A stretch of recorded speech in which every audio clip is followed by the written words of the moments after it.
The year is 1925, and you are standing in the shadow of the Eiffel Tower. It is not the shining, beloved monument of romance we know today. It is a rusting, aging 7,300-ton relic of the 1889 World's Fair. For over 3 decades, Parisian critics have scorned it as an odious column of bolted metal.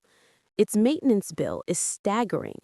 To many, it is an eyesore, a remnant of a bygone exhibition that, legally, was only ever supposed to stand for 20 years. And this is where our story begins.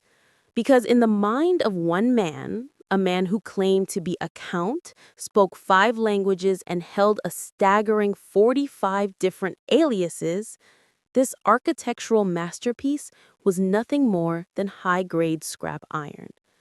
This is the true story of Victor Lustig, a master confidence man who believed that the only thing standing between him and immense wealth was not legal restraint, but the greed of his victims.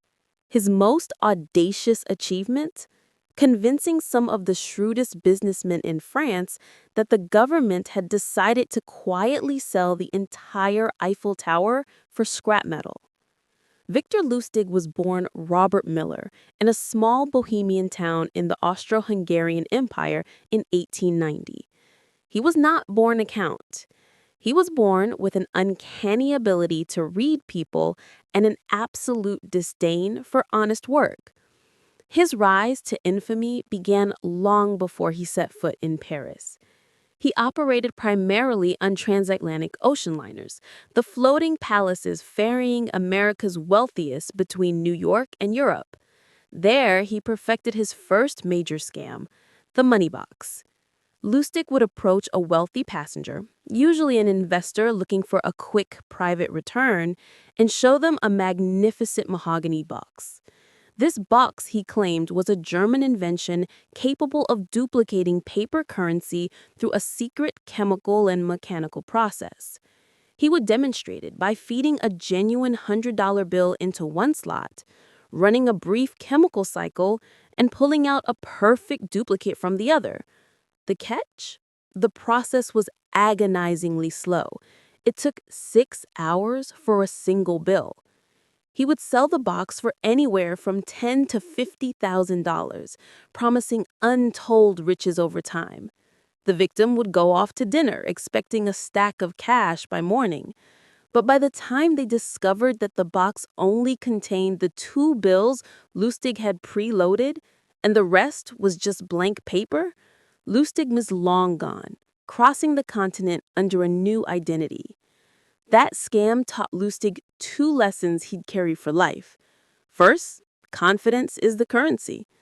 His polished manners, crisp suits, and aristocratic charm made the impossible believable. Second, greed disables logic. He didn't trick people with technology. He tricked them by appealing to their hunger for a quick secret fortune. By 1925, Paris was struggling to recover from the devastation of World War I.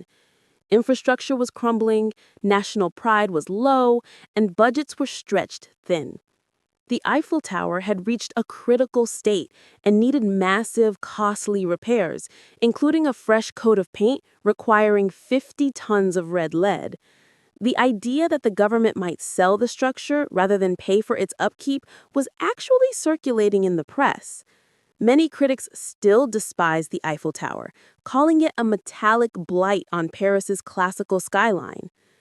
Lustig saw opportunity. He decided to pose as a government official and sell the Eiffel Tower to scrap metal dealers. To make his act convincing, he prepared everything with care. He had custom stationery printed with the masthead of the Ministry of Posts and Telegraphs, a department bland enough to sound legitimate but obscure enough not to draw attention. He booked a private salon at the Hôtel de Crillon, one of the most exclusive hotels in Paris, to host confidential meetings. And he transformed his appearance. Less flamboyant count, more weary bureaucrat, the kind of man burdened with government secrets and quiet corruption. He sent confidential invitations to 6 of the most successful scrap metal dealers in the city. The letters instructed them to meet the deputy general director of the ministry for a matter of extreme national importance. When they arrived at the Crillon, he greeted them with grave formality. "Gentlemen," he began, tapping the classified file before him, "I must stress that this operation is entirely off the record. The state of the Eiffel Tower is a disgrace. Its costs are unmanageable. The city can't afford repairs, and frankly, we are politically embarrassed by its very presence." He told them the demolition had been approved, but the government wanted to avoid public outrage. Therefore, the sale would be handled discreetly. The contract would go to whichever dealer offered the best price and could manage the demolition quietly. The room buzzed with excitement. The idea of a secret government sale was irresistible. These men believed they were being offered an insider opportunity, one that could make them rich beyond imagination. Lustig gave them official-looking documents and even arranged a private inspection of the tower itself. Among the 6 dealers, Lustig focused on one man, André Poisson, a wealthy but insecure businessman from the provinces who wanted to make his mark in Paris. Poisson was interested, but cautious. Something about the deal felt too secret, too perfect. He requested a private meeting to clarify a few matters. Lustig knew this was the moment to seal the deal. He arrived looking uneasy, avoiding eye contact. He leaned forward and lowered his voice. "Monsieur Poisson," he sighed, "I am an underpaid bureaucrat. My salary is modest, and this contract is, well, highly profitable. To ensure that your bid is selected and that the paperwork flows smoothly, well, perhaps a small consideration could help avoid any administrative delays." He let the words hang. It wasn't a demand, it was a confession of corruption. That was the genius. In that instant, Poisson's doubts vanished. A corrupt official asking for a discreet bribe made the entire scheme feel real. Poisson wasn't being scammed, he was part of a secret government deal. He paid Lustig a massive sum, hundreds of thousands of francs, both for the supposed contract and the bribe. The next morning, Lustig and his accomplice were on a train to Vienna, suitcases full of cash. Poisson, realizing days later that he'd been tricked, was too ashamed to go to the police. He had, after all, tried to bribe a government official. Exactly as Lustig predicted, the victim's own greed kept him silent. 6 months later, he was bored. The scam had gone perfectly and no one had reported it. The Eiffel Tower still stood, and Paris remained full of ambitious dealers. So he decided to do it again. He returned to Paris, reprinted his stationery, booked the same room at the Crillon, and invited 6 new dealers. He ran the exact same presentation. But this time, one of his marks went to the police before paying.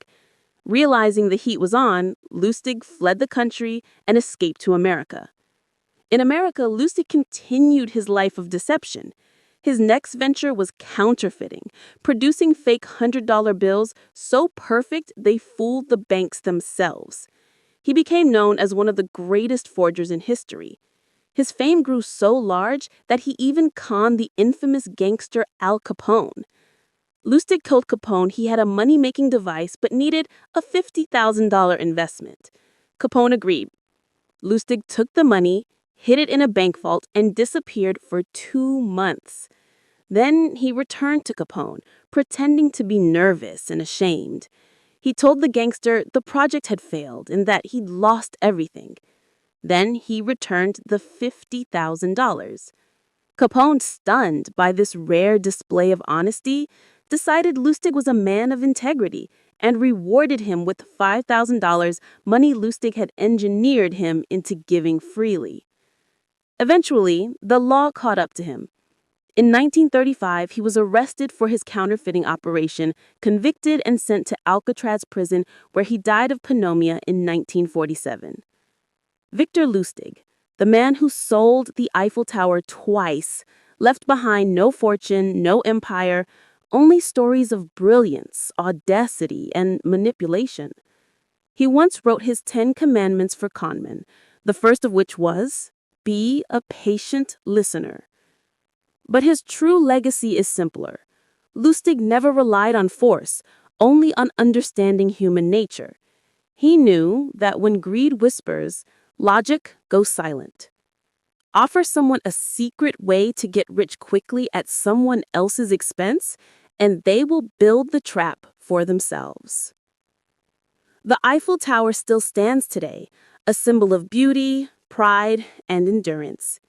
Yet, hidden beneath its iron frame lies the memory of a man who once sold it to the highest bidder, proving that sometimes the strongest metal of all is human greed.